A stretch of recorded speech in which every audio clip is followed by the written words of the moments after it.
Hello and welcome to my channel. Today's video is about Karl Marx. Some of you may remember I've talked about him quite a few times on this channel. About him as the founder of communism, about his theories of capitalism, about how he was different from other philosophers, and many other things.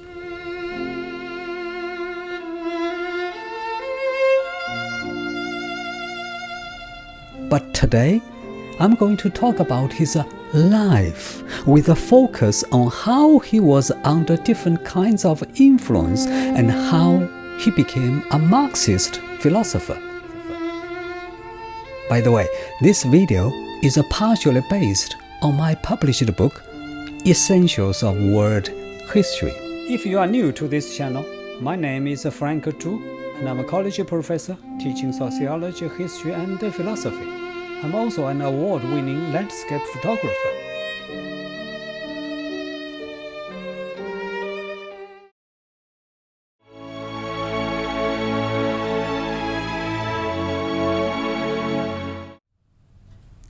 Karl Marx was born into a Jewish family in Germany in 1818.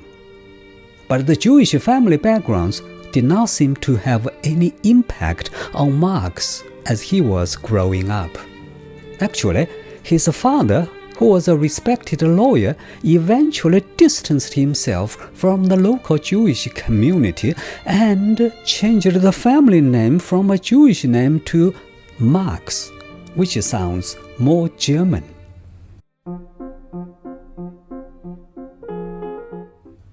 Early on, Marx proved to be highly intelligent and obsessively interested in nearly everything. He was also very independent and hard to control.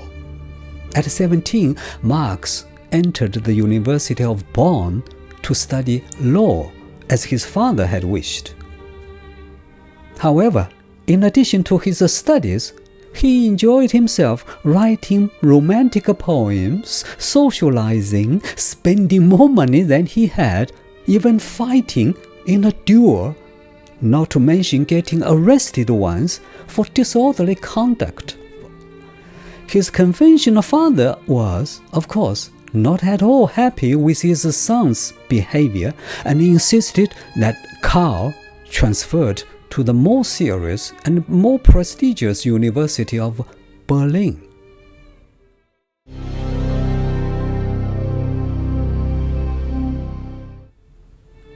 His stay at Berlin proved to be crucial to his later philosophical growth. The city of Berlin was a big and busy city representing the 19th century idea of a modern city. It was also a magnet for social agitators, political radicals, and other intellectuals. It is not hard to imagine the big impact such an environment would have on the bright, curious, somewhat rebellious young man from a conservative, small-town background.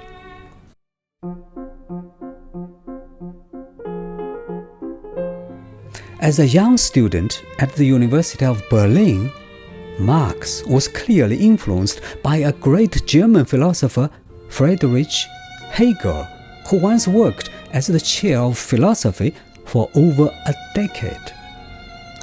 Though Hegel was primarily a philosopher, his influence spread across intellectual and artistic disciplines. Hegel's books were read in every major German university. In those days, either you were a Hegelian or you were an anti-Hegelian. Nowadays, Hegel is known as the representative of the so-called German idealism. I may make a video talking about Hegelian philosophy in the future. Please let me know if you are interested.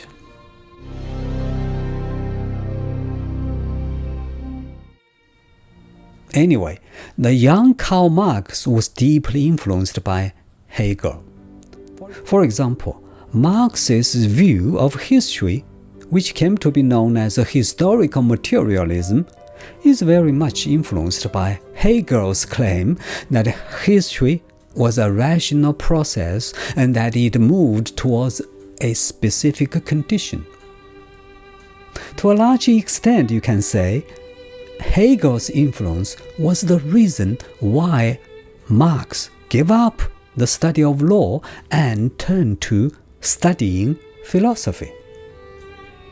In the meantime, Marx became acquainted with a number of radical freethinkers. Under their influence, Marx became more and more radical and critical of the local authorities, whom he considered as corrupt and protecting only the rich people. Eventually, Marx finished his doctoral work in philosophy and planned to be a professor of philosophy after graduation. However, his father suddenly died and left little money for him, and to make matters worse, he failed to secure an appointment as a professor because of the government's new rules to prohibit young radicals from university employment. Fortunately, Marx was offered a job by a liberal magazine publisher to become an editor. In the next few years, Marx wrote a number of articles on a variety of social and economic issues, expressing his radical liberal opinions. Around this time, Marx read an article by another German philosopher, Ludwig Feuerbach, who was a materialist and who challenged Hegel's idealist notion. Feuerbach argued that any given era was the accumulation of the actual concrete material conditions of the time, not some abstract spirit of the age, which was argued by Hegel. After reading Feuerbach, Marx retained Hegel's belief in the dialectics of history and single reality, but concluded that reality was material, not spiritual. Marx now firmly believed that material conditions indeed dominated all others. Such belief, which became known as materialism, would be expressed throughout his philosophical thinking and writing.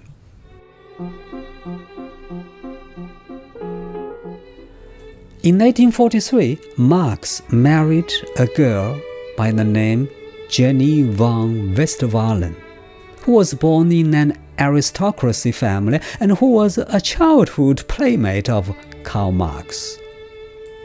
Marx and Jenny would live together for the next 38 years until she died in 1881. However, life began to take another turn for Marx. Like many social reformers and radical agitators, Marx paid a price for his outspoken concern for the poor people and his vehement attacks on the rich. The government shut down the magazine. Now, with a wife but no job, Marx and Jenny moved to Paris, where he hoped to have a freer intellectual climate. In Paris, Marx discovered another group of radical thinkers. Under their influence, Marx became a firm believer that economic conditions determine history. Marx also befriended various revolutionary groups in Paris. Members of these groups helped Marx develop a keen sense of the people whom Marx would later call the proletariat or working class people.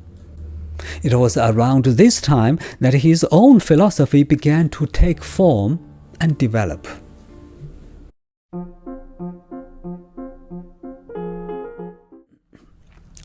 It was in Paris that Marx met his lifelong friend Friedrich Engels, who had sent him some articles and came to Paris to discuss with him. It turned out that the meeting changed forever the lives of both men and the shape of the world. Engels' writings were strong, practical, and effective. As they discussed Engels' essays, each realized that he had finally found someone who understood the power of economic and material conditions. It has been said that Marx was the deep thinker, but Engels added breadth and fire to Marx's ideas.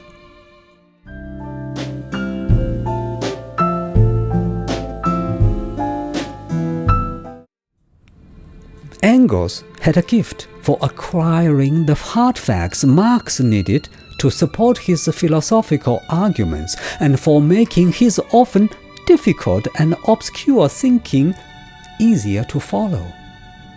Engels and Marx worked together for over 40 years. And Engels, who was the son of a wealthy German textile manufacturer, financially supported Marx and his family through the long years of poverty. When Marx died, Engels protected, advocated, and interpreted Marx's philosophy for the rest of the world. However, within a year of moving to Paris, Marx was expelled from the city because of his radical opinions. He and his family moved to Brussels. While there, he helped organize the German Workers' Union, which would soon become part of an international communist league. Together with Engels, Marx wrote the official statement of beliefs and doctrines of the Communist League, which was published in 1848 as the Manifesto of the Communist Party. Ever since its publication, this pamphlet has been serving as a guiding principle for the communist movement and has profoundly changed the world. It remains the world's most widely read political document. For a brief period of time, Marx returned to Paris. However, by this time, Marx was perceived as a dangerous revolutionary. The French government again expelled him. In 1849, Marx's friends gave him enough money to move to London, England, where Marx and his family settled down and remained until he died there in 1883.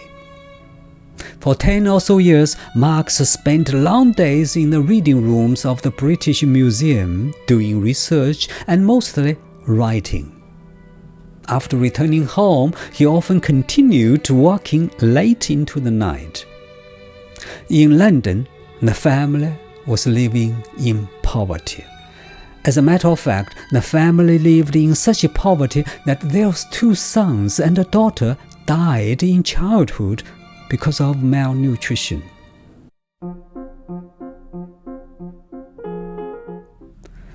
It was during his stay in London that he wrote Das Kapital, The Capital, a monumental work in economics and philosophy.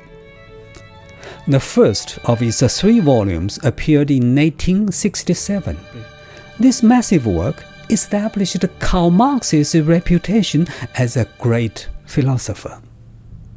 In the book, Marx explains in detail the capitalist economic system from its origins to its future. With his sharp thinking and precise language, Marx describes the dynamics of the accumulation of capital, the growth of wage labor, the transformation of the workplace, the concentration of capital in commercial competition, and the eventual collapse of the capitalist system. The book became what is sometimes referred to as the Communist Bible. After the first volume was published, his health declined. Marx was unable to devote the same care and attention to the 2 remaining volumes of the Capital that he had to the first. In fact, he never finished them. What we know nowadays as the 2nd and 3rd volumes were extensively edited by Engels after Marx's death.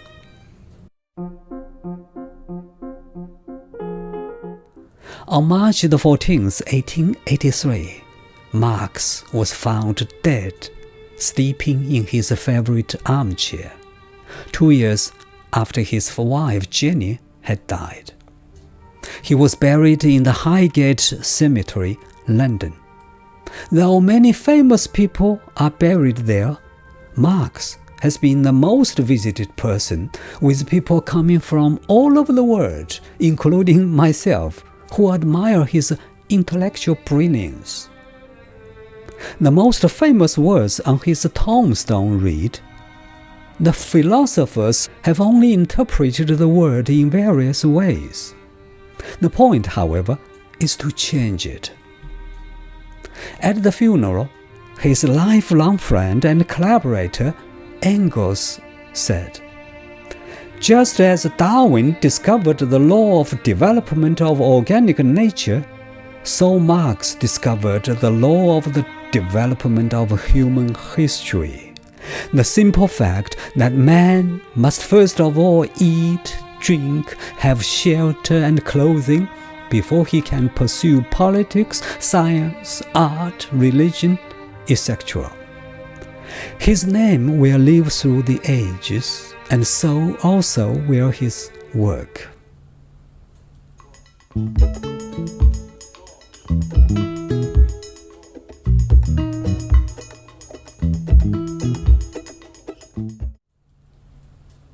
Well, that is all that I wanted to talk about today. Thank you for watching this video, and I will see you in the next one.